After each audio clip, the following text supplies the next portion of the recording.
Hello and welcome to today's lesson, Factor Strings and Prime Factorizations.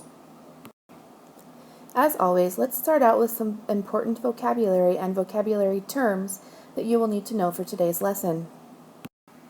First, we have name collection box. This is a diagram that is used for collecting equivalent names for a number, and here's what it looks like. You can see that it is about the number 25, and it's got 5 different ways to name the number 25. 37 minus 12 is 25, 20 plus 5 is 25, 25 little hash marks here is equal to 25. They wrote the name version, which is 20-5, and then they also wrote it in Spanish down at the bottom. So these are all different ways to name the number 25, and every single one of them is correct.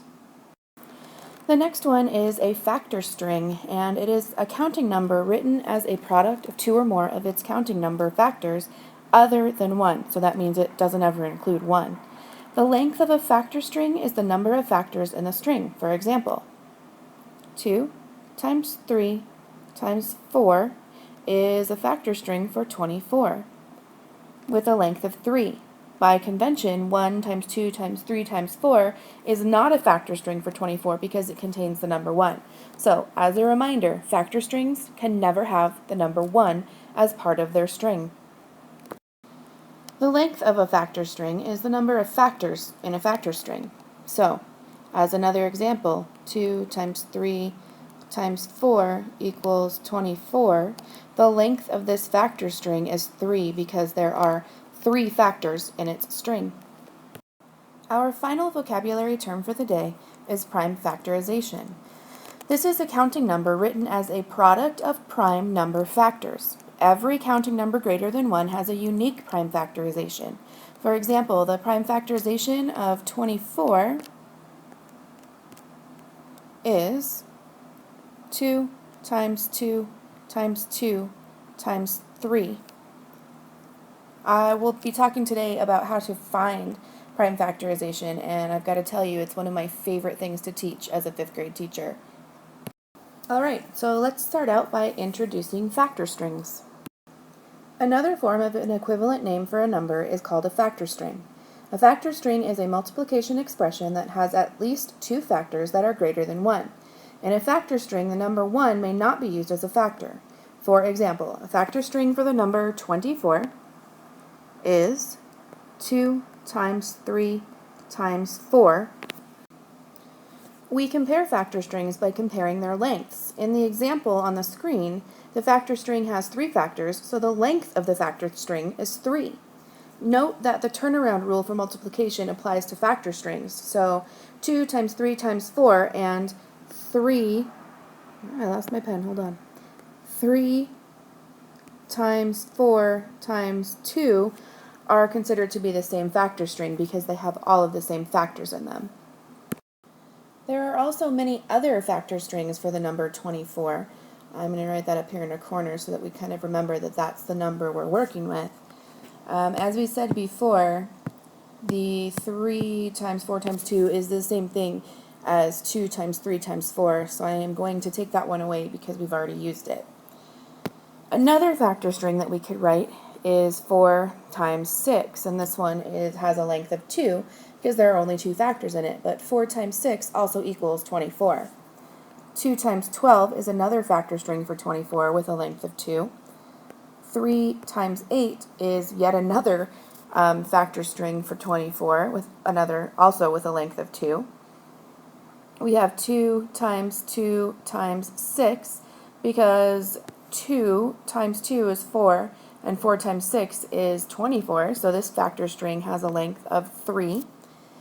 And finally, we have 2 times 2 times 2 times 3, which is the longest factor string for 24, and also has a product of 24 because 2 times 2 is 4, 4 times 2 is 8, and 8 times 3 is indeed 24.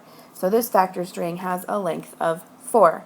These are all of the possible ways that we could multiply numbers together to make 24 using factor strings, and you'll notice that other than the 1 in the tens place in 12, we didn't use 1 anywhere because 1 by itself is not a part of a factor string ever. Our goal when we're using factor strings and what we're really working toward here is finding the prime factorization of a number. And this is a factor string that consists only of prime numbers.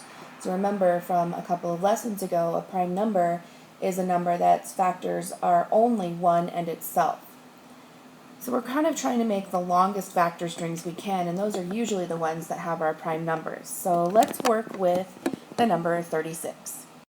Since we know that we can't use 1 as part of our factor string, I am going to start out by asking myself the question, is 2 a factor of 36? And since 6 is in the ones place, it's an even number, I say that yes, 2 is a factor of 36. So 2 times 18 in this case equals 36. Now I'm going to look at the second number, the non-prime number, the composite number, of my first factor string and figure out if that number is also a factor, or if 2 is also a factor of that number. And in this case, 2 is a factor of 18. I'm going to continue on with this first 2, write it down again, and put my multiplication symbol in, and then I need to figure out how many times 2 goes into 18. 2 goes into 18 a total of 9 times. I'm going to look at my number 9, since both of my 2's I know are prime. I'm just going to go ahead and write those down again because I know that they're prime and I can't make them any smaller than they already are. But when I look at 9, I'm going to ask myself that same question, is 2 a factor of 9? And it's not, because 9 is not an even number. So I'm going to go up to the number 3, which is just the next counting number there is, and decide if that's a factor of 9, and it is. So I'm going to multiply. I know that 3 times 3 equals 9, and this is my longest factor string that I can make for the number 36, and all 4 of these numbers are prime numbers because 2 is only divisible by 1 in itself and 3 is only divisible by 1 in itself. In this case, what I'm basically saying is that 36 is equal to 2 times 2 times 3 times 3. There is one other way you could have gone about this, and if you did, that's totally fine. You could have just kind of started thinking of some math facts that you know, numbers that multiply together to make 36. In this case, you might have used 4 times 9 because you know that 4 times 9 is 36. I know that neither 4 nor 9 are prime numbers because 4 is an even number and it's bigger than 2, and 9 is not an even number, but we just talked about a few minutes ago that it's a composite number because 3 times 3 equals 9. Two numbers that multiply together to make 4 are 2, so 2 times 2, and two numbers we just talked about that multiply together to make 9 are 3 times 3. And you can see that I came up with the exact same answer down here as I did up here, but the first method I used was a little bit more organized and a little bit more complete, and not as abstract. However, if you're comfortable with the second method, please go ahead and use it. You're welcome to use whichever one you're more comfortable with.